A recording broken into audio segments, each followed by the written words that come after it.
আজকে বানাচ্ছি বতের সাবুর পোলাও।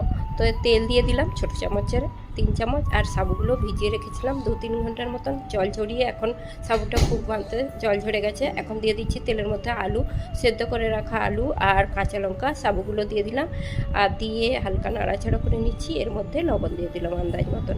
লবণটা দিয়ে এখন ঢাকা চাপা দিয়ে দিয়েছি। এখন এই যে ভেজে রাখা বাদাম, চিনে বাদামগুলো গুঁড়িয়ে নিচ্ছি মিক্সির জারের মধ্যে। গুঁড়িয়ে এখন ওই যে একটু নাড়াচাড়া করে, আর এর মধ্যে এখন হচ্ছে যে একটু বাদাম, গুঁড়িয়ে রাখা বাদামগুলো দিয়ে দিচ্ছি। আর গুঁড়ো বাদামগুলো দিলেই টেস্টটা হয়। চিনিটাও দিয়ে দিলাম ছোটো চামচের 1 চামচ, দিয়ে নাড়াচাড়া করে আবার একটু ঢাকা দিয়ে দেবো 1 মিনিটের মতন। খুব তাড়াতাড়ির মধ্যেই হয়ে যায় এটা বাদাম মানে সাবুর পোলাওটা। আর বতের এই সাবুর পোলাওটা দারুণ হয় খেতে। আর লেবু রস দিয়ে দিলাম।